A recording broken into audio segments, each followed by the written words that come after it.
Baik, Assalamualaikum warahmatullahi wabarakatuh. Perkenalkan, nama saya Waudin Tansari dengan NIM A1Q1240063. Di sini saya akan menjelaskan resume saya yang berjudul Manusia dan Kemanusiaan. Di mana di sini saya akan membahas tiga pembahasan. Yang pertama itu hakikat manusia. Secara kodrati, manusia hidup memerlukan bantuan orang lain. Bahkan manusia baru akan menjadi manusia manakala berada dalam lingkungan yang berhubungan dengan manusia. Dengan kata lain, secara kodrati, manusia merupakan makhluk sosial. Manusia sebagai makhluk sosial senantiasa berproses dan berdinamika. Tentu saja akan melibatkan semua hal yang berkaitan dengan dirinya dan orang lain. Sehingga sebagai seorang individu, manusia membutuhkan orang lain dalam setiap proses yang dijalani.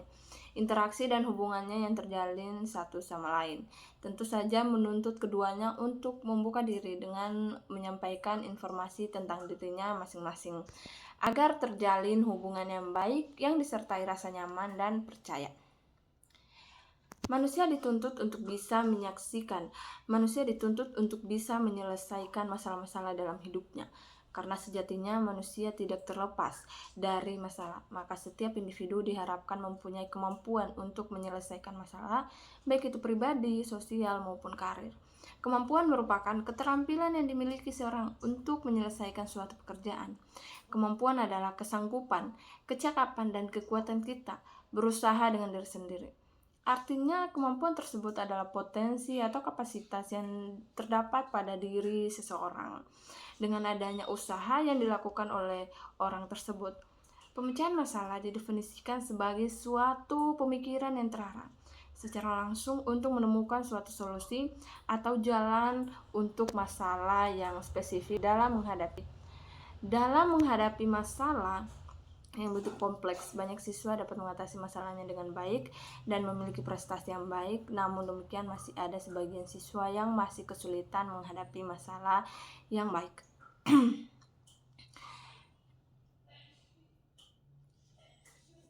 Siswa yang kesulitan menghadapi masalah seringkali merasa tidak percaya diri, prestasi sekolah menurun, hubungan dengan teman menjadi kurang baik, sehingga muncul berbagai masalah dan konflik lainnya yang membuat siswa melakukan aktivitas-aktivitas yang negatif.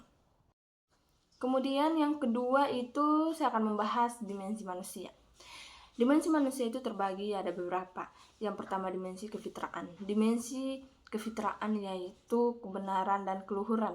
Di dalam dimensi kefitraan terkandung makna bahwa individu manusia itu bersih dan mengarahkan diri kepada hal-hal yang benar dan luhur, berguna dan lemah serta takut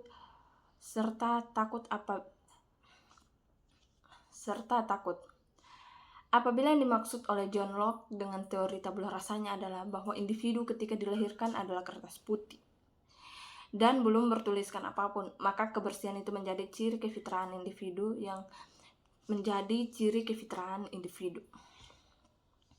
Yang berikutnya itu dimensi keindividual. Kata individu dapat disamakan dengan bahasa Arab. Dalam bahasa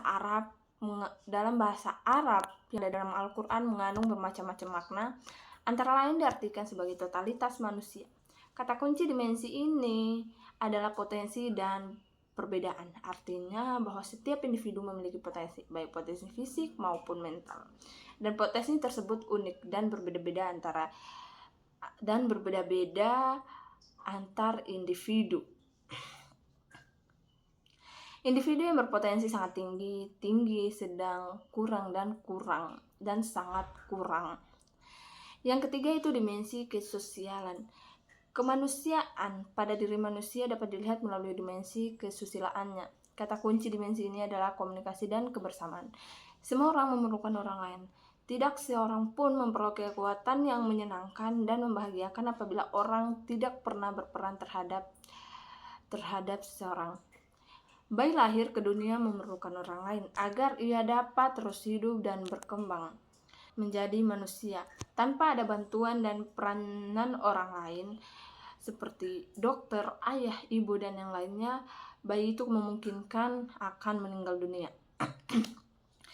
Yang berikutnya, Yang berikutnya itu dimensi kesusilaan. Kemanusiaan pada diri manusia juga dapat dilihat melalui dimensi kesusilaan.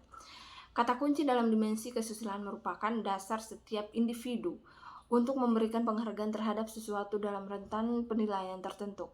Yang berikutnya itu dimensi keberagaman. Kemanusiaan pada diri manusia dapat dilihat melalui dimensi keberagamannya. Kata kunci dimensi ini itu iman dan takwa. Dalam dimensi ini terkandung pemahaman bahwa setiap individu pada dasarnya memiliki kecenderungan dan kemampuan bertakwa kepada Sang Penciptanya, yaitu Tuhan Yang Maha Esa. Keimanan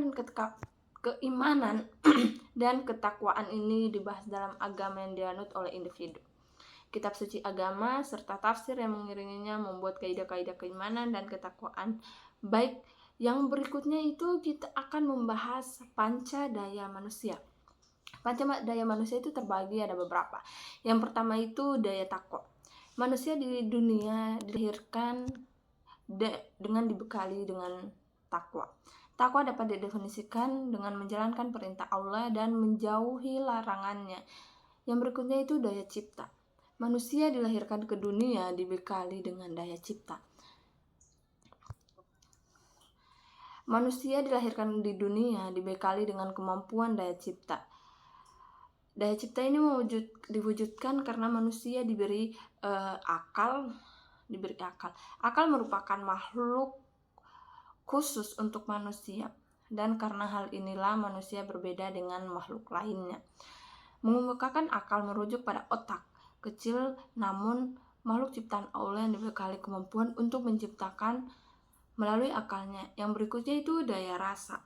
Perasaan merupakan pengalaman efektif yang dirasakan sebagai suka atau tidak suka, yang bersifat subjektif karena pengaruh oleh kondisi diri individu. Perasaan berperan penting dalam mendorong perilaku manusia. Yang berikutnya itu daya karsa.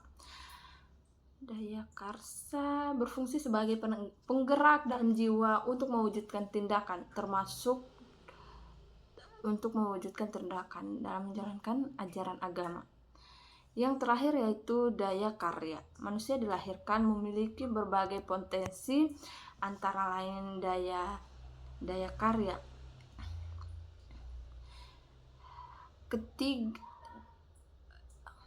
Ketiga P3PK menyatakan bahwa daya karya dikembangkan untuk memungkinkan individu mewujudkan keempat dimensi kemanusiaannya dengan isi produk karya yang nyata. Baik, mungkin itu saja yang bisa saya jelaskan. Lebih dan kurangnya mohon dimaafkan. Saya ucapkan billahi taufiq wal hidayah. Wassalamualaikum warahmatullahi wabarakatuh.